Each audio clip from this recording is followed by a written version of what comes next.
Hello? Hello, this is the President. Hello, this is the President of the United States. Who is this? Is it you again? Look behind you. This is my private line. How did you get through? They're everywhere. All the time. We see them every day. But you have to look behind you. There is nothing behind me. How did you get this number? The spaceman told me. What spaceman? It doesn't matter. I'm telling you about monsters. Please, you must look behind you. Young lady, there are no monsters in the Oval Office.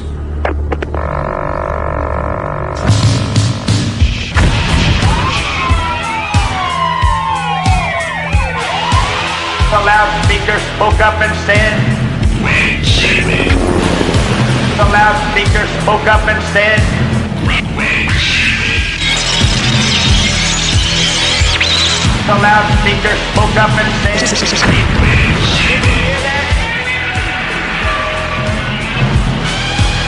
give up, give up, give up, give up, give up.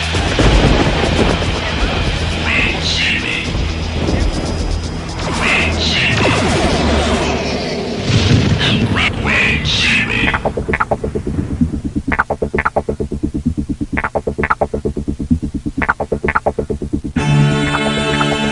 I'm Clyde Lewis, and this is Ground Zero. The numbers to call tonight, 503-225-0860.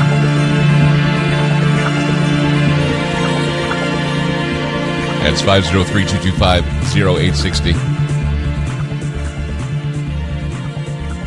I don't always start off with a quote on my show, but it's a way to send this off in a great way. Who said it? I'm trying to think who said it. Okay. Emerson. Ralph Waldo Emerson said this. He said, all life is an experiment. The more experiments you make, the better. More chances you take, the better. The more, the more you knock on doors, chances are you're going to find somebody to connect with. The more you ask questions, you're going to find out the truth. And the more you neglect the truth, the more you ignore the truth, the lesser it becomes truth to you. The truthiness kind of wears off a bit. We like to pretend that all of our experiments we do define the truth for us. But that's often not the case. Just because an idea is true doesn't mean it can be proven. It doesn't mean it can be proved. And just because an idea can be proved doesn't mean it's true. When the experiments are done, at the end, we still have to choose what to believe. Surprising and exciting scientific findings capture our attention. Experiments that we do in life, they're exciting. We like to see things with the experimentation. We like to see things bring forward truth to us, or what we would call truth. But here's the thing. After finding out a truth, or after getting bombarded with what can be called truth, and after we're told that it's soundly established, what if it starts to disappear? What if that knowledge tends to fade out? I mean, anyone who has taken a course in the history or philosophy of science knows that there are times when events of history or some of the scientific claims, they lose their validity. They lose their I hate to use the word truthiness, but they lose their truthiness over time. The reason why I hate using the word truthiness is I think Stephen Colbert coined that phrase. But I'm just saying, truthiness sometimes can wear out. Anyone who's read or is well read knows that there's something called the decline effect. It's based on an article that appeared in the New Yorker. It was called "The Truth Wears Off." And remember, I've told people many times when I do this show, a lot of it has to do with my recall. Okay. And I always call it my dusty Rolodex in my brain. And the reason why I call it my dusty Rolodex is because I'm learning now as I get older that if I'm not magnifying, or if I'm not reading, or if I'm not studying, I lose a lot of that recall. I mean, I speak Spanish, right? But I haven't practiced my Spanish in at least 20 years. Every once in a while, I use it when I want to direct a Grubhub driver to my house if he's delivering me a late night snack or something. I have to speak Spanish. Sometimes it's difficult, but they tell me, hey, you speak it fine. Yeah, I speak it fine for a sixth grader because all that truth, all of that knowledge is wearing off, and I need to expand upon it. I need to magnify it. So that's called the decline effect. When the truth wears off or when knowledge wears off, you have to find a way to get it again. And there's always been this tendency of scientific claims to also receive or see a decrease in support over time. The idea that a parapsychologist by the name of J.B. Rhine in the 1930s said that there was apparent drop-off in ESP with his students. He said the ESP was going well, and all of a sudden, if they didn't magnify it or if they didn't learn or if they just kind of took for granted they had it, it would decline. But some people argue that the decline in knowledge, the decline in truth is really a decline of illusion, meaning that we should be reminded of how difficult it is to prove anything, how difficult it is to maintain skills if we don't keep using them. And we've been told by the experts out there that science is settled. I mean, we've been told that our destruction from a climate crisis is inevitable, and yet we're all still here, right? And so the more dramatic the researchers claim, the more likely he may be able to get published and to obtain funding for more research. And other researchers jump on the bandwagon doing follow-up studies that because of the unconscious bias in favor of the initial claim, they often corroborate with it. And only gradually does counter-evidence emerge, showing that the initial correlation stemmed not from causation, but from coincidence. That's why you're having a hard time getting doctors to come forward and talk about COVID again, trying to repackage and re-report what they tried to report during the times that they were shutting people down for reporting contrary reports with regards to the health and safety of people with COVID-19 and the vaccines. Because there were so many people that jumped on the bandwagon and they didn't do enough follow-up studies. They just jumped on the bandwagon because there was something in it for them, whether it be money or prestige or whatever. And we've been told many times when it comes to climate, like let's go back to climate for a moment. We've been told many times that in the last 30 years, we've been told that we're doomed to become like Venus and overcome by CO2. However, to avoid any decline effect, so people just, so they keep thinking about it, we now are seeing efforts without proof that anomalous weather patterns are proof of global warming. The goalposts are always moved, and the truthiness of something like global warming should be meeting its nadir. But of course, it hasn't, because just like nuclear war, we're now being told that everything is winnable if we just believe the scientists, if we just believe the science, if we just believe the World Economic Forum, if we just believe their people. And that's the thing. Nuclear war has always been a deterrent to war, but because of mutually assured destruction, we were worried that if anybody drops a bomb, we're all going to die. But now, mutually assured destruction has met its decline effect, because here we have Russia and the United States continuing their brinkmanship and hinting that any limited nuclear exchange can be winnable and survivable. See, where's the science there? Because science is never pure, it's never complete, and it's most definitely seasoned by cultural context and moral values of the times. Where are moral values when it comes to nuclear war? They're gone now. Why? Because we have leaders that are willing to push the button. We have leaders that are willing to do the words, the fighting words, and may put us in a situation where we're on the edge of our own extinction. I know that's radical to think about, but where is the decline effect? The decline effect is whether or not we're safe, whether or not we believe the truths of the Cold War, and whether or not they're true or less true now. 503-225-0860. That's 503-225-0860. Back with more Ground Zero. Don't go away.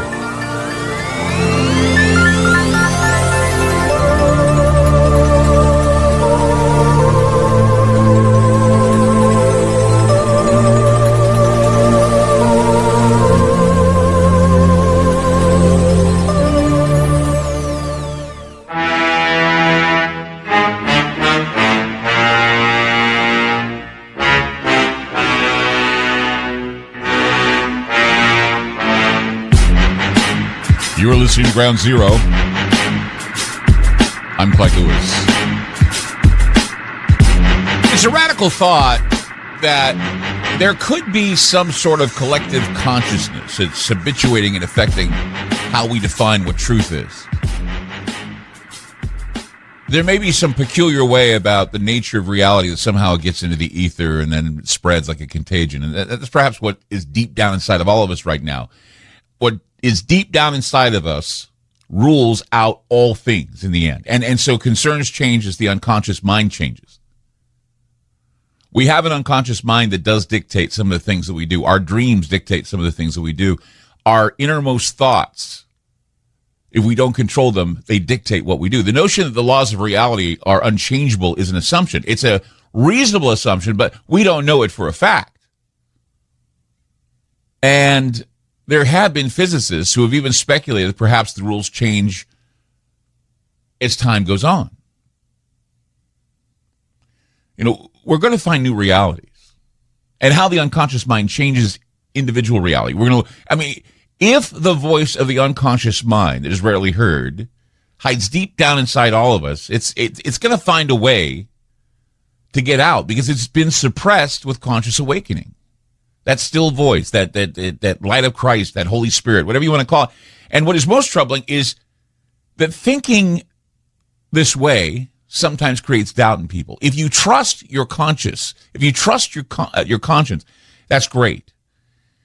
But if you are confused and you feel you're not getting sustenance with regard to spirituality, you can never actually know anything for sure. Because reality could change based on your position, how you're observing it, habits, biases, information, that thing. Take, for example, the use of aspirin, okay? When you were young, you would take an aspirin for headache, or you would take the orange-flavored children's aspirin, and because you were told that it's enough, you didn't question the effectiveness, okay? But over time, you realize that you don't think aspirin can do the job.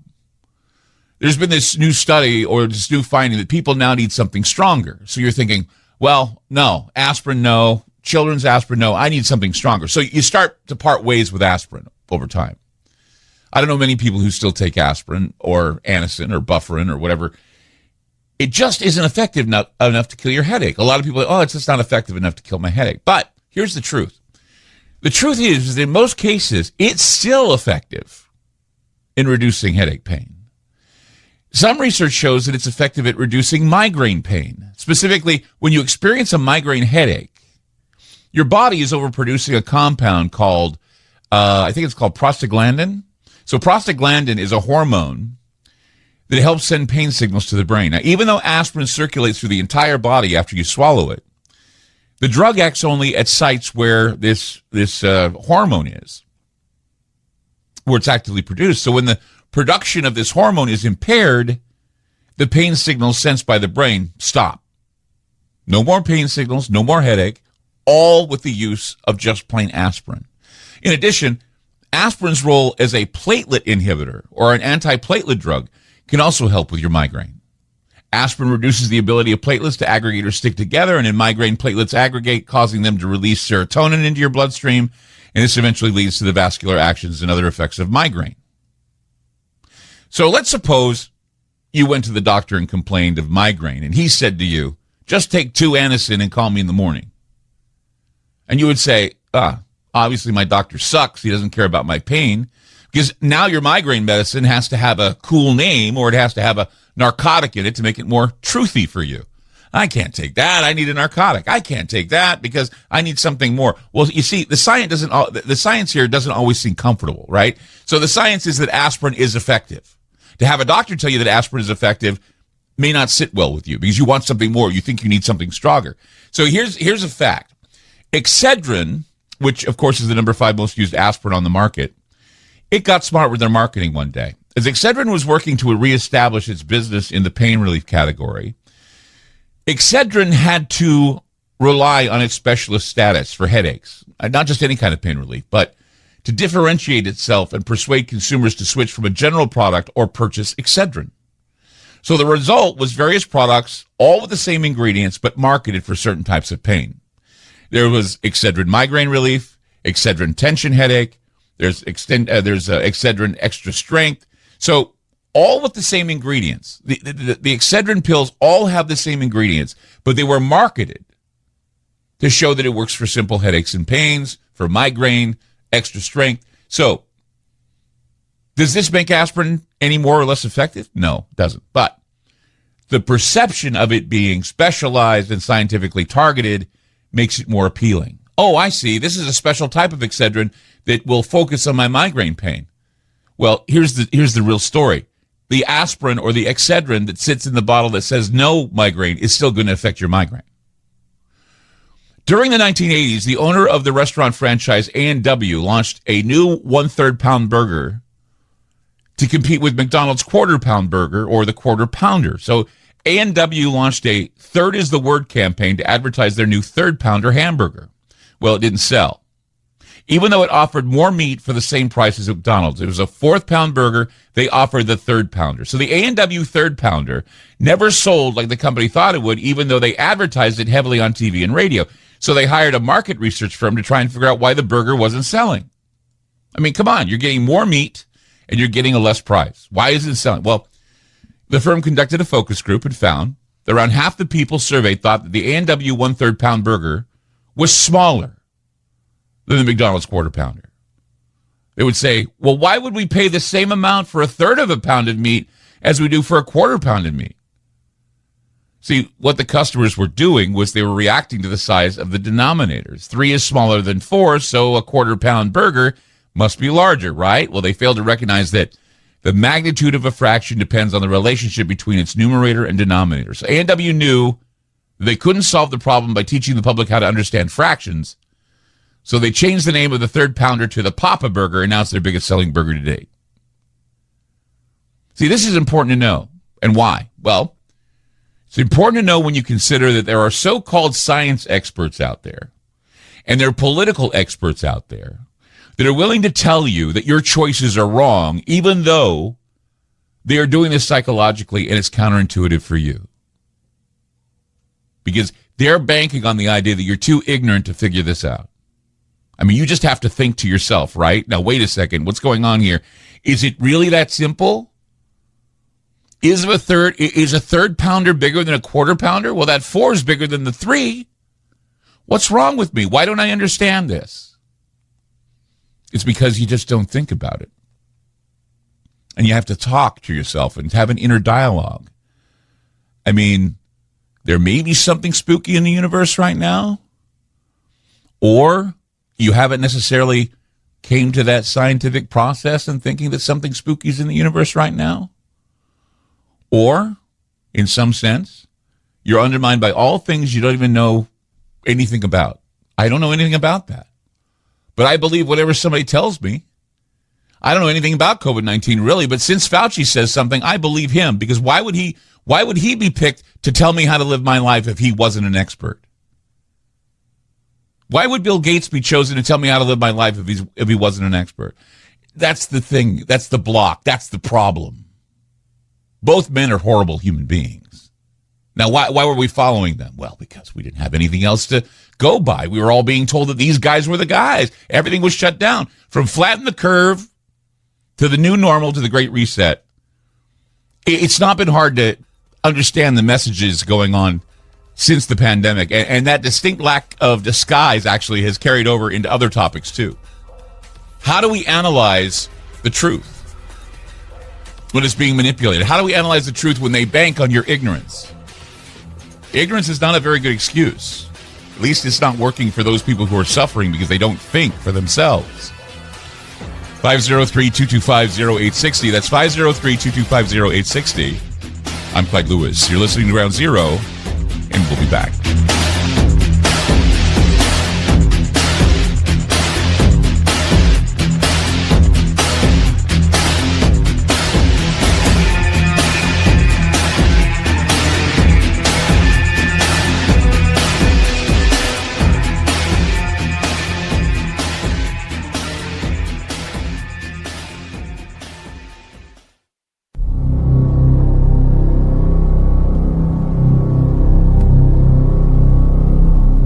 In the 1980s, A&W launched an advertising campaign to promote a new third-pound burger. We think we're going to have a problem with our clients. We don't think this is an appropriate vehicle for our clients' advertising. Hyper real. Making destruction funny is the key to the commercial. Are you one of those that follows the ads? Look, people, you heard it on the radio. You seen it on a TV show. Old media has been co-opted into legitimizing fake news by letting it appear next to it. I wonder if you know that I know who I am, right? Pause for a moment. Third-pound burger. Pause for a moment. Here goes my And reflect on this very thoughtfully.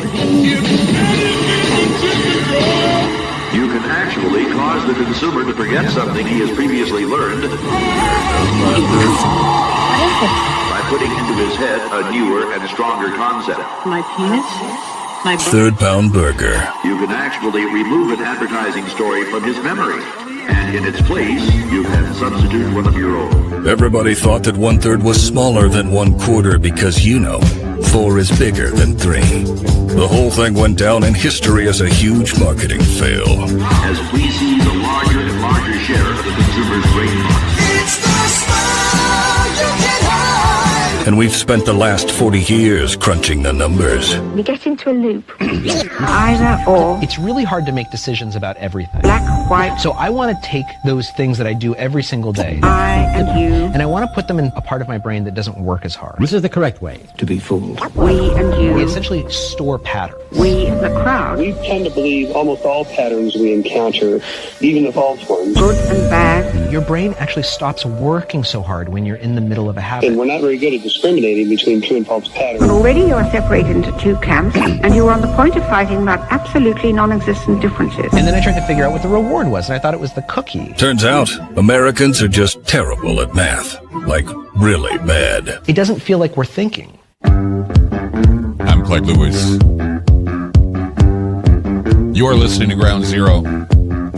So do you trust all the information you get, or what about all the stuff you learned when you were a kid and you grew up and you're thinking, well, I don't think it's as true now as it was before? Do you understand that aspirin, in its simplest form, can actually cure a migraine or actually take a migraine away from you? You don't need to go out and buy these amazing prescriptions because, something as simple as aspirin can kill it? Well, it's because of marketing. You're deciding you want to buy something stronger. I want something stronger. Of course, the A&W hamburger, the third versus the quarter pounder. People thought a third was less because they, and then we hear stories like with COVID-19, how they were able to utilize the death factor to motivate you into getting a shot for something that had a mortality rate that was super low.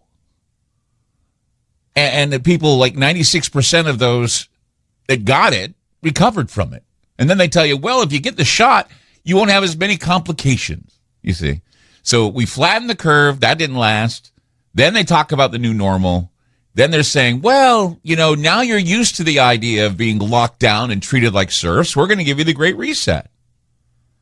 See, it's not hard to mention, or it's not hard to point this stuff out to people if they're using common sense.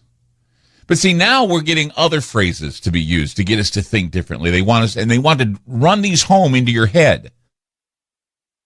For example, lately I've been hearing the phrase domestic terrorism. It's actually catching on, mostly by liberal zombies lacking constitutional knowledge. They're backing the idea of oppression because they don't agree with people that have ideas that are different from their own politically. They want to create a scapegoat.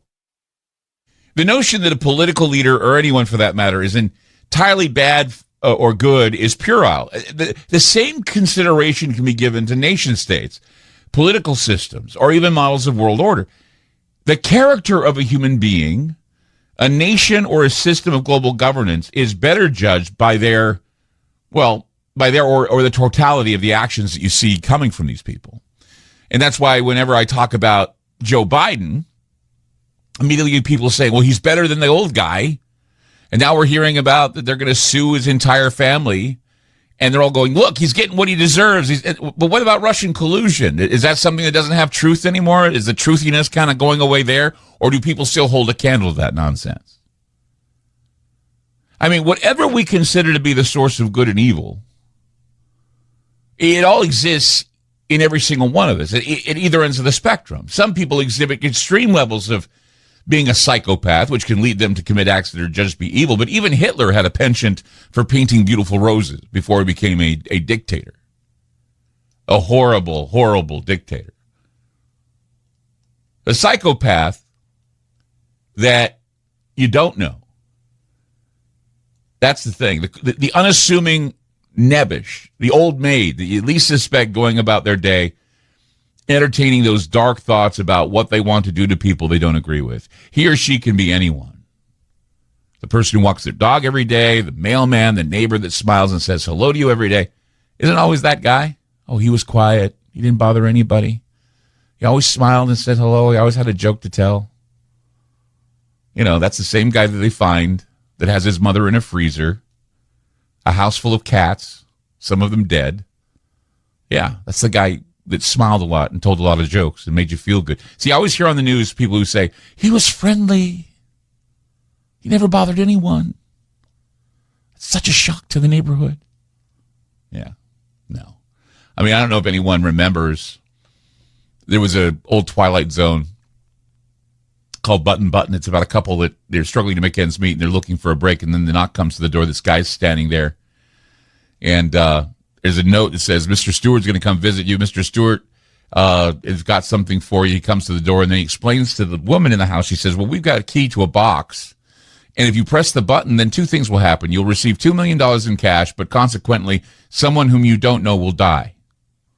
So Stewart leaves. The stranger, weird dude leaves. And so the man and the woman wonder whether Stewart's proposal is genuine. And then they debate whether to press the button. And then the woman rationalizes that they could make a good use of the money, that the one who dies might be an old Chinese peasant or a person with cancer. And so the man hypothesizes that pressing the button could cause the death of an innocent baby. But then they open the box and discover it to be empty with no mechanism.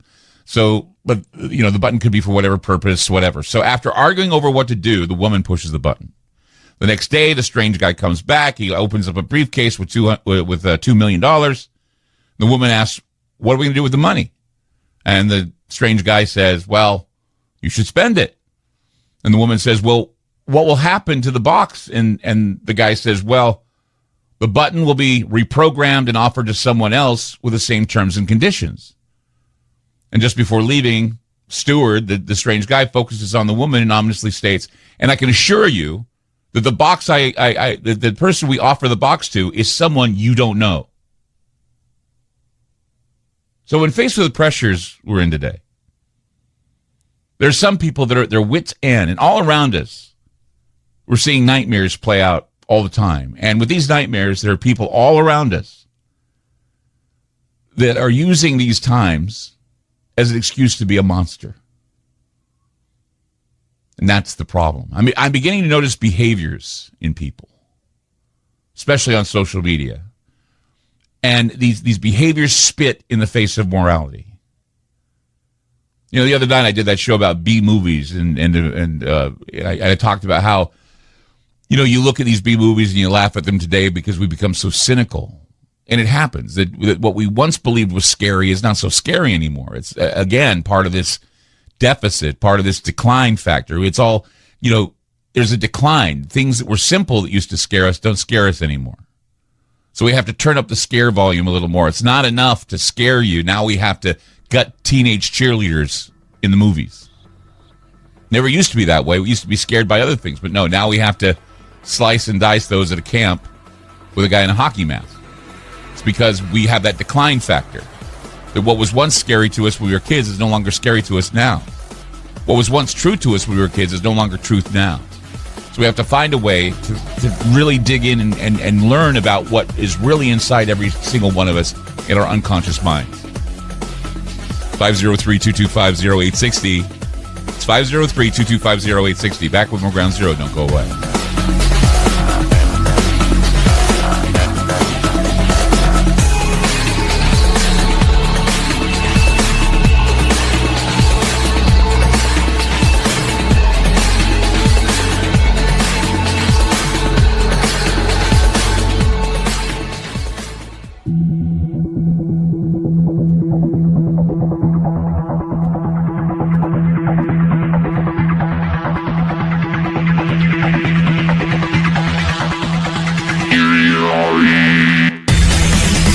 I was saying, did that show with Butch Patrick about B horror films. Chuck Serino was on too, and it's my passion, a lot of them. And I was talking with Wes about a particular show that I thought it really scared me, even though it was a ripoff of The Exorcist. It's called Beyond the Door. And one of the things about the Beyond the Door that I remember well is that it opened with a narrative in the beginning. It's the voice of a British man, and this is what he says. He says, "Ladies and gentlemen, may I ask for your attention just for a minute? Soon you'll be caught up in the events taking place on the screen, and then you'll forget about me. Well, almost anyway. You see, I must confess to a certain feeling of propriety towards the story that's about to begin, because you're modest, though it may sound I play an extremely important part in the proceedings. In fact, without me, there really wouldn't be any story at all, of course. I mean, you won't actually see me. Unfortunately, in recent centuries, it has gone out of fashion. There was a time when I'm always being painted or impersonated in one way or the other. And as you know, I've always been given the best lines. However, like all of us, I'd have to learn to adapt to what is absurdly called a rational age. And I've done so by, well, shall we say, going underground. And no doubt some of you will be rationalists. The skeptics will say, like the little girl in this picture, that what you see can't exist. What you can't see can't exist. Well, my friends, you go on thinking that what you can't see can't exist as long as you care, because sooner or later, one way or another, you're going to discover your mistake. Anyway, now, I'll leave you alone in the dark and let my little story take over. Enjoy yourself, and don't forget that the stranger sitting in the seat next to you could be me. As you watch, you realize that the man speaking to the audience is the devil. And what the devil's trying to say to you is you never know who you come in contact with on a day-to-day basis. You could be dealing with the devil. And the devil could smile and make you feel good and everything. But see, the decline effect applies to matters of the soul. People are now too cool to stand up for morality or God. Some will tell you that they know exactly what the devil does. They know exactly what God wants. But then they somehow find a way to insert some hateful judgment on someone, thinking that this is what real religion is supposed to be. It's how my truth is practiced. But it leaves the all-loving and inviting Christian looking like a psychopathic hypocrite. See, Jesus can appear to be a beggar looking for bread. And the devil can do the same thing. The devil has a way of disguising himself inside a person. And here's where you get the basis for many of those horror movies where people are the cruelest to their fellow man. See, inside the criminal mind, the myth of out-of-character crime, there was a criminologist who conceptualizes and gives credence to the specific traits and behaviors of the criminal mind. He not only illustrates the thinking processes involved in law-breaking and antisocial behavior, but he also, however, unintentionally instructs the more normally oriented among us of self-entitlement. And everybody needs to be wary of people who think they have self-entitlement or who have self-entitlement. It all begins somewhere, and when we see radical hatred being spread all over because of identity politics, racial discrimination, and the fear of being infected with some sort of disease, we begin to see something worse than a viral pandemic. We start to see a pandemic of lack of morality. We have to take this into consideration, and we got to look at our behaviors, because here we're seeing how we react to people who have differences with us. It's very ugly to see what is happening, the division that's going on. And again, going back to the mechanics of satanic panic. Satanic panic was a media term given to people who allegedly were making up stuff about satanic ritual, allegedly were making up stuff about how Satan was involved with churches and Satan was involved with businesses. It was all allegedly. Now, though, is it truly satanic panic? Are people, actually dropping away from religion? Are young people becoming witches and pagans? Are young people joining satanic cults? We hear about them all the time in Hollywood. We hear about them all the time. The whole Armie Hammer story is out now about him wanting to eat people, his cannibalism fetish. Is it all fiction? Let's go now to Andrew in North Carolina. Hey, Andrew, you're on Ground Zero. Hey, Clyde, thank you for taking my call. You bet. On the last subject about these satanic rituals, I think it's really satanic paranoia.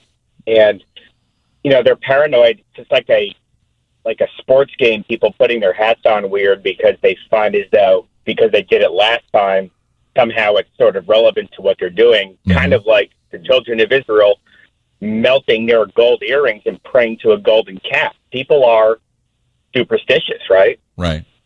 Well, they rationalize that things are truer than others, right? And they want to believe the most outrageous that's thrown at them. But we see now, it's not a matter of, is it happening? It is happening.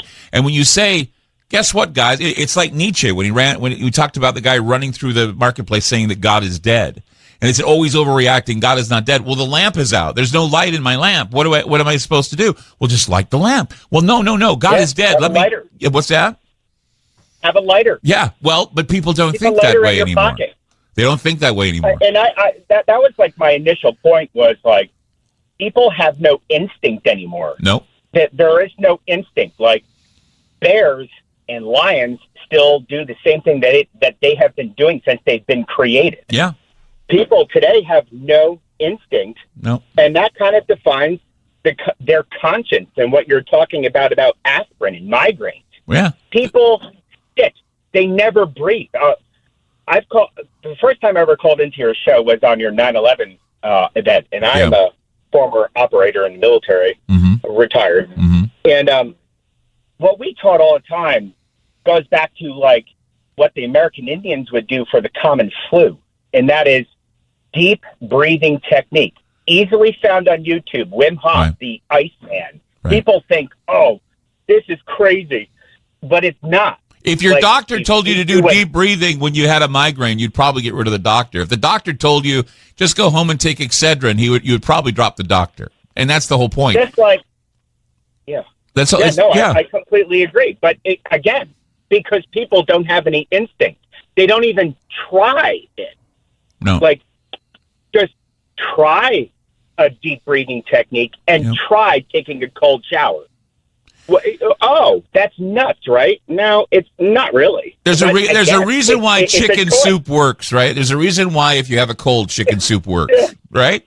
And people say, no. I had some guy. You were just playing about the hamburgers. Right. I mean, think it's like, I had a friend of mine who was a Mormon. Yeah. And he said to me one time, his father was in the agency. His mother was a helicopter pilot. Right. And he said, they had this wedding, and they gave him 2 years' worth of food as a wedding present. Sounds like a Mormon and wedding. I was like, well, that's interesting. And they were like, he's like, yeah, I'll tell you another thing. If they advertise it on television, don't eat it or drink it. And I was like, ooh, that's interesting. Well, I mean, to each his own, but I'm just saying that some of the simplest things that we've neglected over time are fading away because we just don't believe they're truthful anymore. We say, the truthiness has kind of wore off on this thing. But yet, they've been solid all this time. What changed them? What changed them was context. What changed them was the experts stepped in and said, well, this is the way things are. And what changed them is the idea that we're seeing in front of us the literal evil going from door to door. And as I say, the mechanics of satanic panic, the moves towards, we're back to shooting up schools. We're back to threatening with nuclear weapons. Whatever happened to learning from our mistakes? It just doesn't exist. Either that or they're making this happen because people are so eager to believe that the world's going to hell. And it probably is. But all I'm saying is that there's something deep inside of us that sits there and tells us that the world is ending and that the devil's in control. 503-225-0860. It's 503-225-0860. I'm Clyde Lewis. You're listening to Ground Zero, and we'll be back.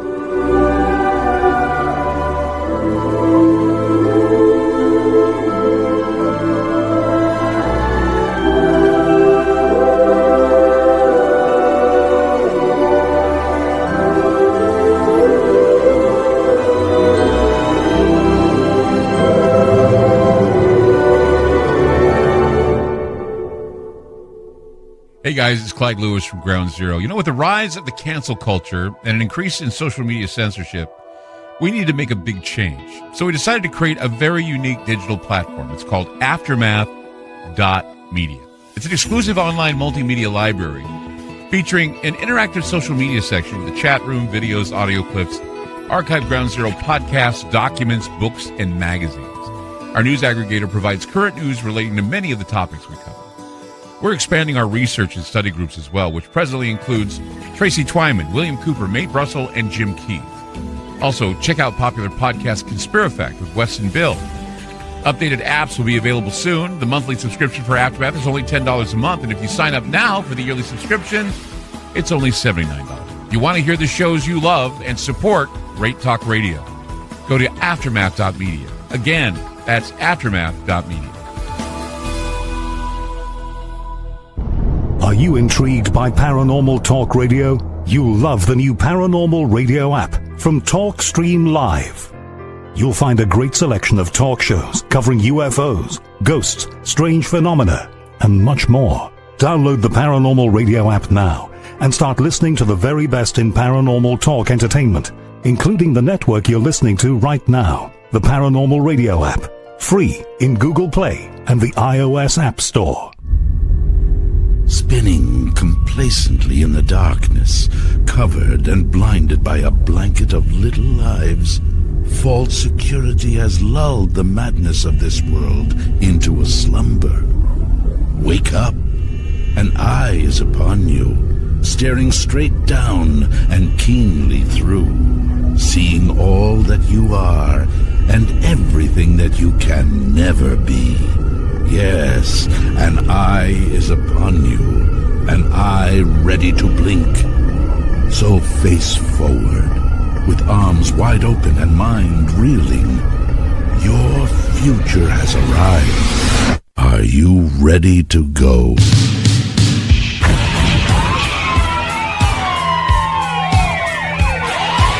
The loudspeaker spoke up and said, Wait, Jimmy. The loudspeaker spoke up and said, Wait, Jimmy. The loudspeaker spoke up and said, Wait, Jimmy. Give up. Give up. Give up. Give up. Give up. Wait, Jimmy. Wait, Jimmy. Wait, Jimmy.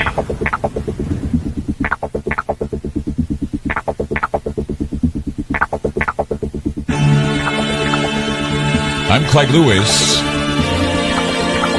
and this is Ground Zero. The number is to call tonight, 503-225-0860. That's 503-225-0860. Have you ever felt that the truth is elusive? Have you ever felt like what was once true for you when you were younger is no longer true now? You find yourself being more skeptical about so-called truths coming from politicians or science experts. Many of us are that way. And I was wondering if there was some sort of terminology for this, and I found it. It was called the decline effect. The decline effect basically states that many scientifically discovered effects published in the literature seem to diminish with time. It's an anomaly. The decline effect is an anomaly that was first discovered in the 1930s with research into parapsychology, in which the statistical significance of purported evidence for psychic ability declined as studies kept repeating over and over again. Simply put, over time, things we believe in or things that we consider truth, they change over time, and sometimes it loses that veneer of truthiness, and we tend to be distracted, and we tend to look into other things. This happens with age. It happens with context. It happens with changes in morality. I guess you could say the zeitgeist seems to dictate a lot of what goes on in the unconscious mind. And some scientists attribute the decline effect to statistical self-correction of initially exaggerated outcomes, meaning that science exaggerates the future and then somehow it corrects itself. I believe this is going to happen with climate change. I believe this is going to happen with COVID-19. We're going to look back and we're going to find that the access to the negative results literally took away the choice to look at what would be positive in all this. They use the negative results to get people to take the vaccine. People are now doubting a lot of things they're being told these days. They're also questioning their spiritual standings and whether or not they believe the same way about God, relationships, having children. So many things are changing, and we wonder why. Why are people changing their minds? I can say that I think a lot of this has to do with the unconscious mind, what the unconscious mind is telling us. And David John Oates, of course, is the main man who says that he has a key to that inner voice that exists in all of us. It can predict the future. It can reveal the truth. And when it's tested, it seems to indicate that human beings have an inner voice that guides them, and in some cases even fools them into believing the most outrageous of things. See, in 1984, David John Oates first heard about backward messages in rock and roll, and a new hobby was born, playing tapes backwards. And he rapidly became obsessed with this new hobby, and by 1987, he had developed a theory about reverse speech. Since that time, David has had an active career now spanning over 33 years, furthering the field of reverse speech as his full-time occupation. He has developed new theories and designed therapeutic and training techniques with reverse speech. He has published several books on reverse speech, including Beyond Backward Masking, Voices from the Unconscious, and It's Only a Metaphor, and numerous tapes and training manuals. And overcoming a stutter that he once had using reverse speech, he lectured around the world to crowds of thousands. He trained hundreds of students. He has also instigated some of the first mainstream studies and presented reverse speech on thousands of radio shows, including his own show, the David John Oates Reverse Speech Show. It ran successfully for 3 years. It was syndicated coast to coast in the United States, and David had lived here for 10 years in the 1990s. He's gone back to Australia, but he's a certified hypnotherapist. He's a trainer. He currently attends to his therapy and corporate consulting business using reverse speech techniques. David John Oates, it's good to have you back on the program. Hey, Clyde. Good to be here. That was a nice little intro you gave me there. You bet. Well, here's the thing. The reason why we've called you, I mean, usually we have you on the show twice a year. Right. Yeah, I was a little bit surprised when you asked. There's a reason, because we're having you here, first of all, to report on the webinar that you're going to be having in the Aftermath Media Library tomorrow. Can you tell us about that and what that's going to be like? Oh, right. Okay. I'm going to cover some basic first steps for new people on how they can do it for themselves, giving them the first steps to finding their own reversals. I am going to go into some reversals I can't play on the air. Yeah. That will be able to be played in the webinar. It'll be questions, answers. It'll just be 2 hours of fun, really. Right.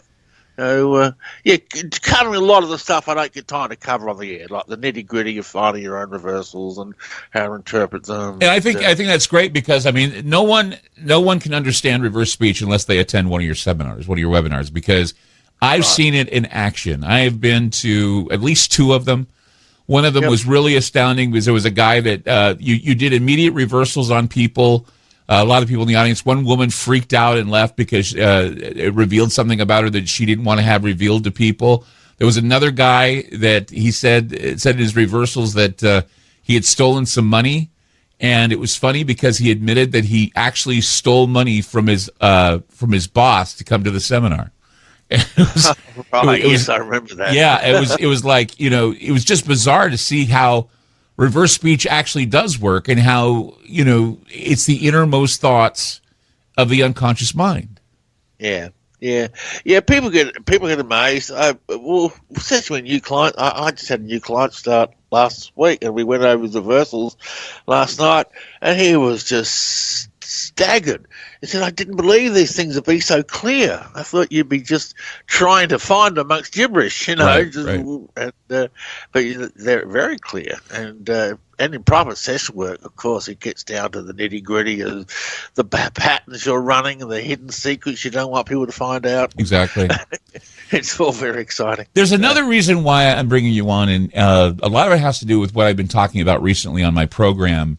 I remember back when you were on the show and you were playing a series of reversals where you were so surprised that many of the people, even your clients that you were talking to, were actually talking about Satan in their reversals. Yep. There was a huge amount of them, including a lot of well-known preachers and others. And I want you to find some of those, because I want to show how this type of inner voice is actually speaking loudly now, because there was a recent article that I read in NBC or MSNBC stating that satanic panic has made it again back into the zeitgeist, and that religious affiliation is going away. People are joining pagan groups and witchcraft groups, and a lot of Latinos are worshiping Santa Muerte. There are a lot of satanic religious cults that are organizing right now. So we're going to start off with that, the darkness, I guess, with David John Oates tonight, Reverse Speech. He's having his webinar tomorrow at Aftermath.media. You got to go there, Aftermath.media. I think it's at 2 p.m. tomorrow. So that's Pacific time at Aftermath.media. David John Oates coming up. Stay tuned. 503-225-0860. Don't go away.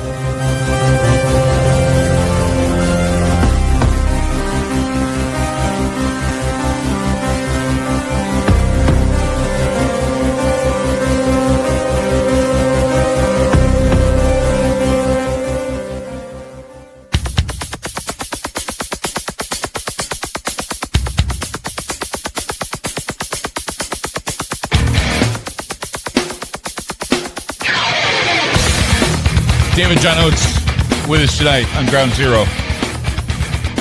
And tonight, I wanted to demonstrate how reverse speech can predict the future. I want to start off with that, because we've always talked about how reverse speech can predict the future. Last year, we saw the world, we did the world in reverse. We do that every year at the end of the year. We do it also in June.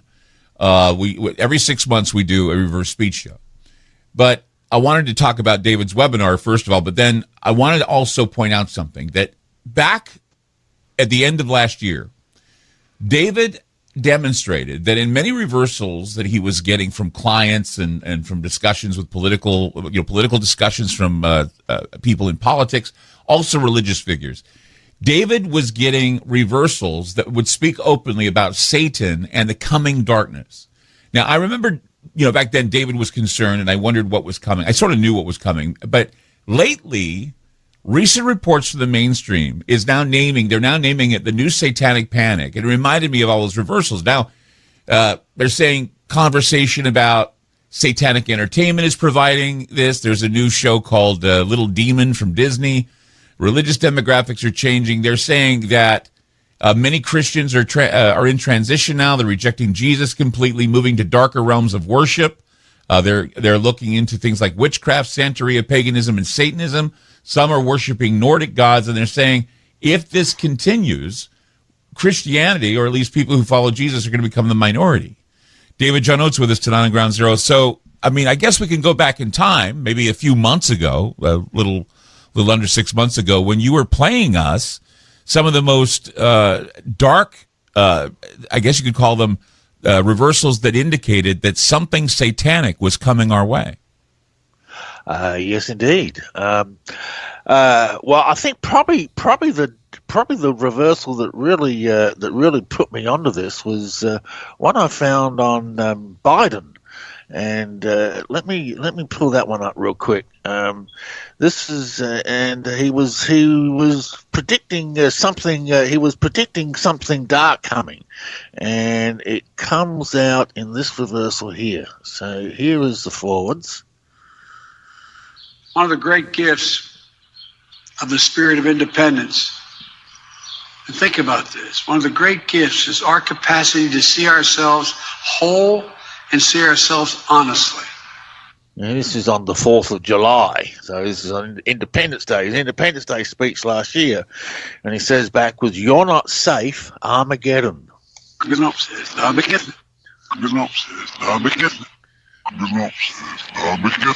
So that is an ominous prediction. Look where we are now, David.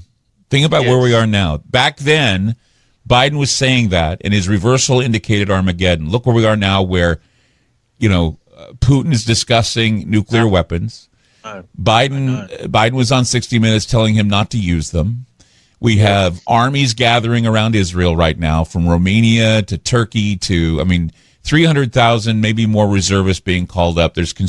Right now they're conscripting a number of, soldiers to fight in the war in Russia. this is definitely gathering to be something that would be akin to Armageddon. I know. It's very scary. I'm watching the world events and I'm going, wow. Yeah, there's a lot building up, and reversals, quite frankly, have been pointing to this for years.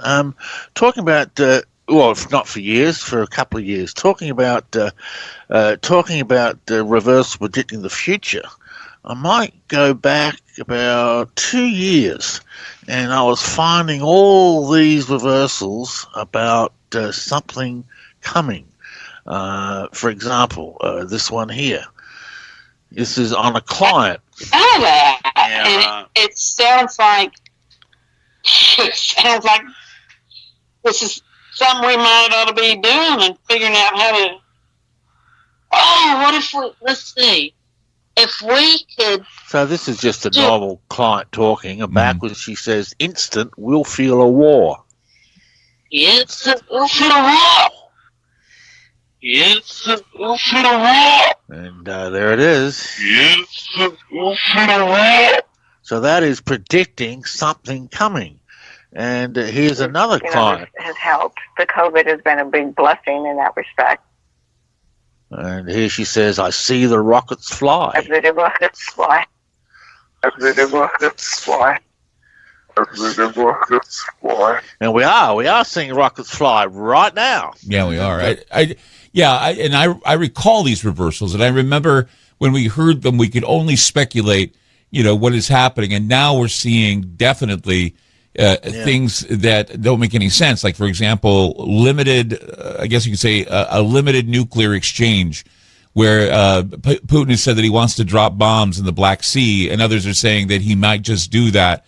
What are we going to do if there is a limited nuclear exchange, that maybe Putin's generals will shoot him on the spot if he decides to push the button? All these things are strange, scary, Dr. Strangelove kind of topics. And like I said, I mean, you were playing these reversals saying this is coming, Biden's Armageddon, but it also, pointed to the idea of the dark, I guess you call it his infernal majesty, the dark prince, the Antichrist and the devil coming our way.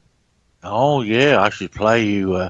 I got some pretty freaky reversals on Prince Charles. Not Prince Charles, King Charles. King Charles now, yeah. That's hard to get used to, isn't it? Yeah.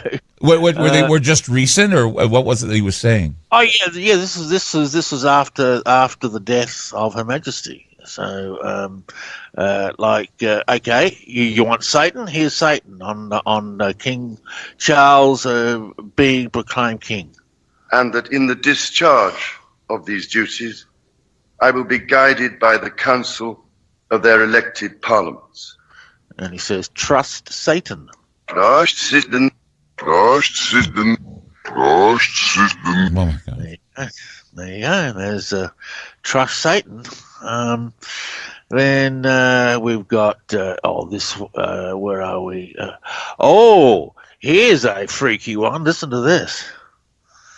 Publish and proclaim that the Prince Charles Philip Arthur George is now, by the death of our late sovereign of happy memory, become our only lawful and rightful liege lord, Charles III. And he says they both kill lover. And they both. So I don't know who both are, but lover. You immediately think of Princess Di, of course. Yeah, there was actually, I don't know if you know this, and I've been trying to decipher this, but apparently there was some sort of a EVP or some strange voice that came over during the funeral. I've been trying to get it. I want to hear it. I don't know. I think I have it in my files. I could probably dig it out during the break, but I'd like to play it. It sounds like Princess Diana talking about how the Queen she's trapped. It was a strange conversation that said it bled into, it was either an off mic or something happened, and it sounds like Princess Diana speaking. It's really a creepy thing. I'm gonna try and dig it up during the break, and I'll play it for you. I was just wondering if you reversed it at all. No, I assumed it was the EVP when I read about it. Yeah, that's what it sounds like. Yeah. Sounds like EVP. Yeah. I think that's what I'll do is during the break I'll find it and I'll play it for you. That way you'll get to hear it because I don't know if you've heard it or not. And then we're going to get into some more. We're getting into some more of these reversals talking about the future that David played a little under 6 months ago, predicting a future with like Biden talks about Armageddon, but also predicting a future where a number of religious figures and others speak openly or invoke, I guess, Satan, which is a very creepy thing when you consider that now new research has shown that more and more people are falling away from Christianity that have decided to join satanic groups, Wiccan groups, pagan groups, some even Nordic groups. David John Oates with us tonight on Ground Zero. Numbers to call 503-225-0860. It's 503-225-0860. Back with more Ground Zero. Don't go away.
Kind of murdered song that friends and neighbors said didn't make sense.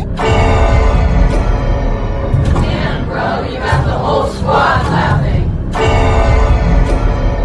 Damn, bro, you got the whole squad laughing. Damn, bro, you got the whole squad laughing. Life's not pretty, even though I try so hard to make it so. Oh, stick and move.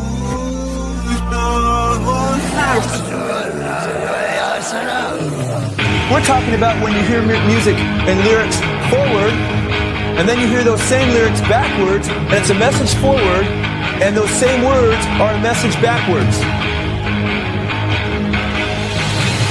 Lie back and dream of me. Red death to set you free. Return the screw to make you die. And we're not only talking about that, we're talking about a song that wasn't engineered to be heard backwards, but came right from the spirit world automatically.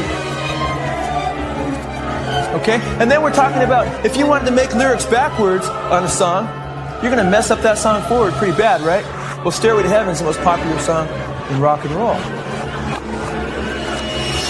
Laurel, Laurel, Laurel, Laurel, Laurel, Laurel.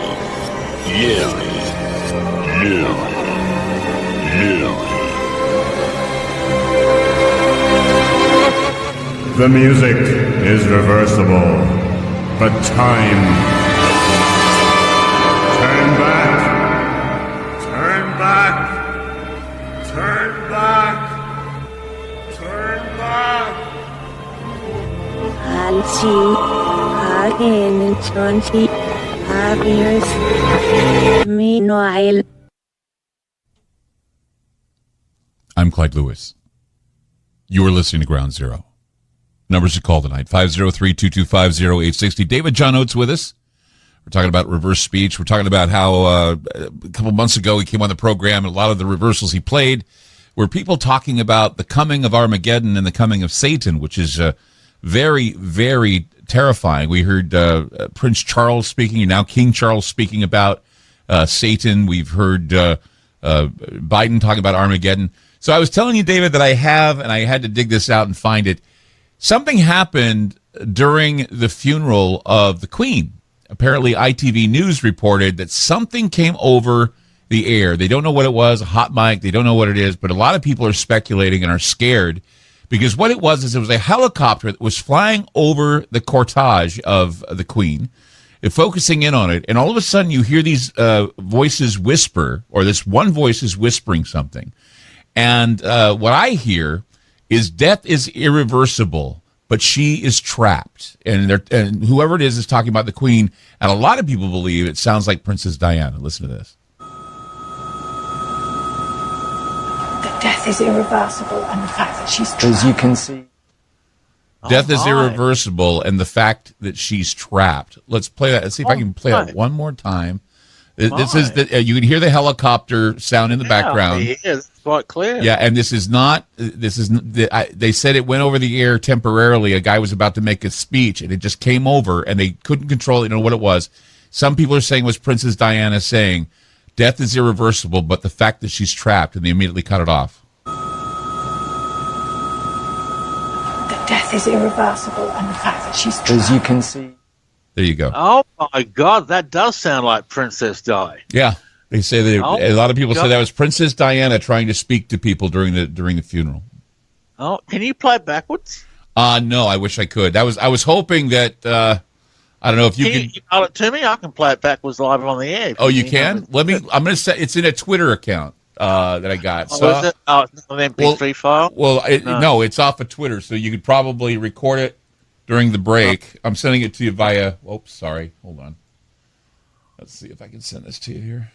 Okay, I just sent it on my Skype, so you'll be able to see the link. And then it has a number of different versions of it, but that's the one.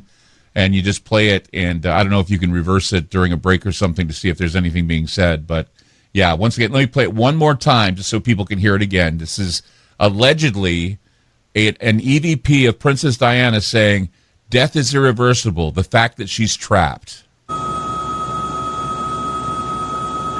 death is irreversible, and the fact that she's trapped. As you can see. There you go. That is incredible. That is staggering. Oh my God. Isn't that creepy? Wow. Yeah, they're still trying to figure out what happened. They don't know what happened, but it's still creepy to listen to. It's an EVP. Because it does. Right? It's an EVP of Princess Diana. It sounds like Princess Diana. It's an EVP. Yeah. Sounds like Princess Di to me. Yeah, me too. The young voice, that British accent, you know, it's wow. Yeah. Oh my God, I wouldn't want to be in Her Majesty's shoes right now. No, yeah. The fact that she's trapped and then the guy talks over her.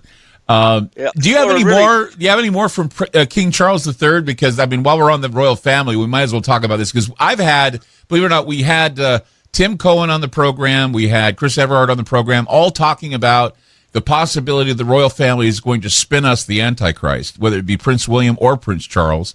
And do you have any more reversals that would indicate that something is afoot? Well, yeah, not directly, but here's one here. In this purpose, I know that I shall be upheld by the affection and loyalty of the peoples whose sovereign I have been called upon to be. And it says, soul beat with the throne.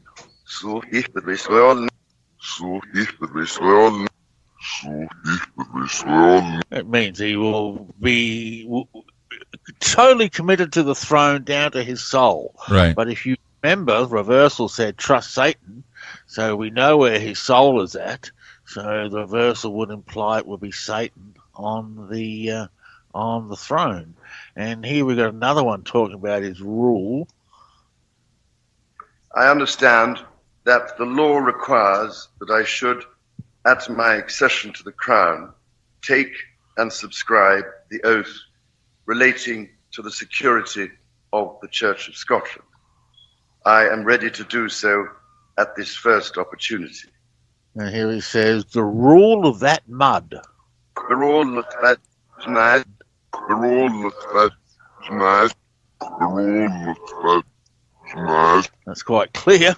It's going to be a nasty, sticky, horrible rain. Definitely. I mean, and it just goes to show you how he feels about Scotland, I guess, you know.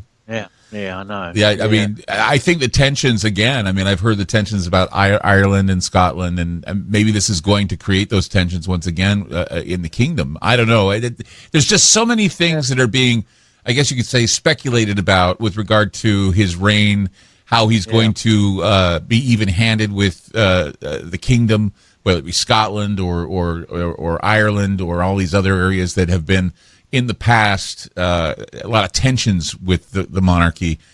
We do know that, of course, there's always this fight as to whether or not the true monarchy would be Scotland and not what we see in London. But I mean, it's just, once again, it's a medieval play that if you're following it, it gives you the creeps, because it certainly talks about divine bloodlines and all kinds of other crazy stuff leading to the possibility of the reign of a once and future king, which would probably be like King Arthur or some other Rex Mundi world king. 503-225-0860.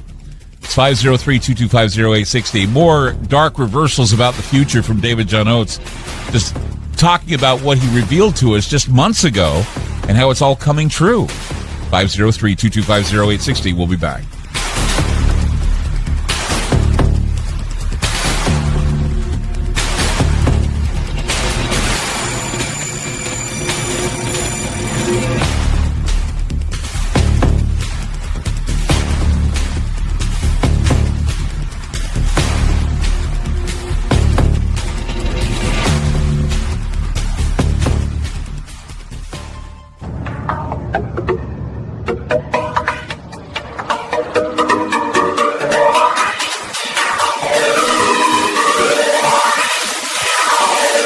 David John Oates with us tonight on Ground Zero Reverse Speech, and we're very happy to say he's going to be in the Aftermath.media library tomorrow, 2 p.m., do a webinar. You may want to check Aftermath.media to find out when. There'll be a place to click in where you can go into our library and hang out with David. It's a huge webinar that he's going to be doing, so I don't think you need to sign up. You just need to show up tomorrow at 2, and you can be a part of that. David, as we're getting ready to wrap up this hour, I just wanted to go back and re-listen, or at least go over some of the what we call the prophetic reversals about the darkness that is coming. There are a lot of people that are concerned about a possible window that's going to start on September the 24th, and it may go well into the Rosh Hashanah Yom Kippur days, the religious high holy days. There have been a lot of reports of heifers being flown in, red heifers being flown into Israel, that they want to start building the temple again. The Pope has been, speaking about they need to bring the money in to the Vatican by the 30th. There are a lot of things happening that are really, we're rushing into things. And I know that even the World Economic Forum has been rushing into things and what they're planning on doing with their reset. Do you have anything more that you can play for us that you played a while back that would indicate that more of this is coming? Yes, I certainly do. There's a reversal here. I don't know whether this is on a client or a politician. Tom really wants This to is on a finish client. that project with me, or whether he wants to go his own way on his own project. So, And this one says there's dark wars, plural. There's dark wars in the air. there's dark walls in the air. There's dark walls in the air. Another reversal about something coming. Yes. And of course, we have these classic reversals here. I believe that all the world leaders that are on our side and working for righteousness. And this one says World War. World War. World War. World War. Yeah, I mean, I've had these reversals for a year or more now. That's the feeling that everybody has. They have that feeling that there's a world war that is going to happen. I mean, the Pope just declared, I think, World War III about 2 weeks ago. And there's got to be a reason why he's calling back all that money into the Vatican banks. He wants it in there by the 30th, by the end of the month. Incidentally. Yes. Oh, sorry. Go ahead. I was going to say, someone emailed me that Diana clip. There is a reversal in there. I played it I did it during the break. What's the reversal? I believe in attack. Do you want to hear it? Yeah. Okay, so here's the forwards. Death is irreversible. Death is irreversible. And I'm pretty sure it's I believe in attack. Yeah, I believe attack. Death is irreversible. I believe attack. I believe attack. I'll do it again. Of course, that could be about a war coming too, couldn't it? I believe attack. Play that one more time. I mean, it's sort of a B reversal, but play it. Yeah. That death is irreversible. I believe attacked. I believe attacked. Oh, attacked ED, I think. Hang on. Let's do it again. Hang on. I think there's an ED on it. That death is irreversible. I believe attacked. I believe attacked. This is, as you can see, yes, no, it's just I believe attacked. Wow. That's amazing. There's a reversal in that as well, which once again, usually when, you're dealing with EVP, whenever EVP is used, you always seem to find reversals in EVPs as well, right? Yeah, you do. Yeah, they're actually prolific with reversals. I think it's the pure consciousness speaking. That's why it's dual. You have both the forwards and the backwards on a lot of genuine EVPs. I haven't done a great deal of work with EVPs because my field's reverse speech, but I'm actually quite interested in it. Yeah. And I got a whole file of EVPs in my computer that I found over the years. Yeah, we've. I remember back in the day, people were curious about reversing EVP to find out if there's anything hidden in an EVP. Let's go quickly to Jose in Texas. Hey, Jose, you're on Ground Zero with David John Oates. Hey, long-time listener, first-time caller. I actually brought up this point, and it was about how we're more susceptible to what the media is showing us, and it's because our generations are dying, the older generations, the more religious ones. Mm-hmm. And so I feel that's why we're being introduced to all these things. I had mentioned this to you in one of the webinars you had.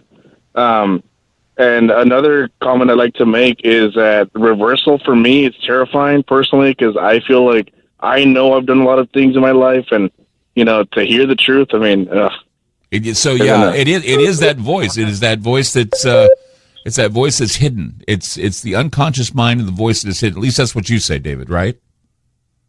That's right. Yeah, it's the hidden voice.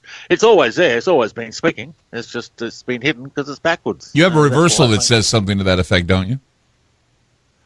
Oh, I don't know which one you're talking about. It talks about how reverse speech is that voice. It is the voice, the voice that speaks to you from the unconscious mind. Oh, right. Yes, I know the one you're talking about. Okay, let me just pull that up real quick. Okay, because that just says it all, and if people want to know what it's all about, you just listen to this, and it tells you what reverse speech certainly is. Yeah, well, actually, I've got quite a few reversals that say what reverse speech is, but this one is quite apparent. And it's me on a radio show talking about the spiritual aspects of reverse speech. Okay. Some people ask me, does reverse speech endorse any particular religion? And the answer to that is no. There are no deities or religions that reverse speech endorses or says this is right or this is wrong. And it says, it's the voice in heaven. I don't know what this one you're thinking about. Yeah. It's the voice in heaven. Because heaven I see as the unconscious. It's that voice that's coming from deep down within, that unconscious. Yeah, it comes on that those frequencies that are deep in us. And of course, Carl Jung talked about the metaphoric self, the idea that we speak in metaphor, we think in metaphor, and it's all conjured in dream time. That deep within us, our bodies are constantly taking information, and we take it both reverse and forward. Right. I don't think a lot of people understand that when you look at something, the image that you see is projected on the back of the mind in reverse. It's upside down, and then the brain and the eye takes that and it puts it right side up again.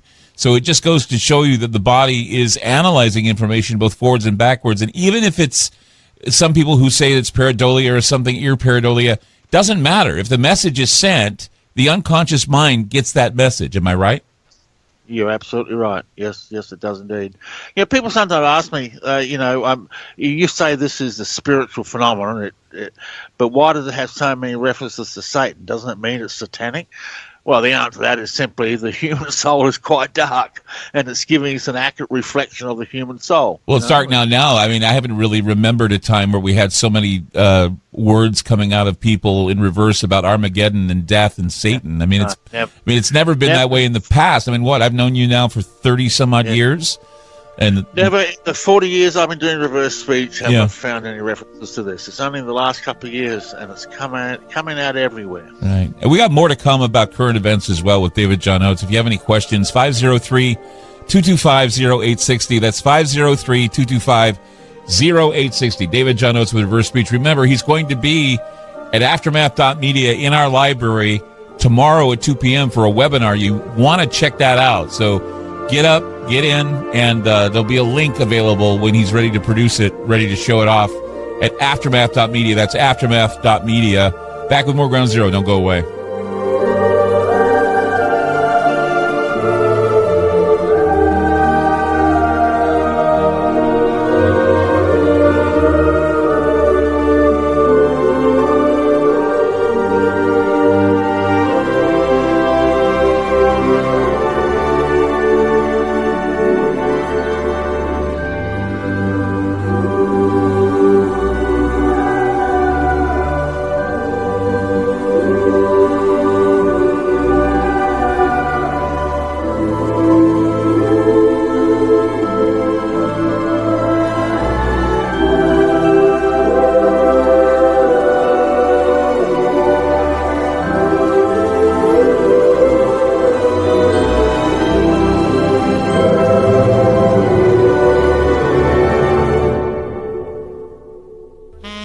Is that a new music app? Yeah, check it out. Surfer Music Discovery. It links to thousands of online stations, but the twist is you see the song names and artists that are now playing live. That's different. No guessing. Looks like a waterfall of music. So many formats. Rock, oldies, country, R&B, jazz, and a whole lot more. How's that spelled? Surfer. S-U-R-F-R. Is it expensive? It's free. No need to sign up or sign in. Get the Surfer Music app free from Google Play or the App Store. So, you love talk radio? Then you'll love TalkStreamLive.com. TalkStream Live is always on, 24/7 with the best streaming talk shows. Find your favorite talkers and discover some new ones. It's free, readily available online or on mobile with any smartphone or tablet. Finding your favorite talk shows all in one place has gotten a whole lot easier. Just go to TalkStreamLive.com. Be sure to download the free apps from Google Play or the iTunes App Store.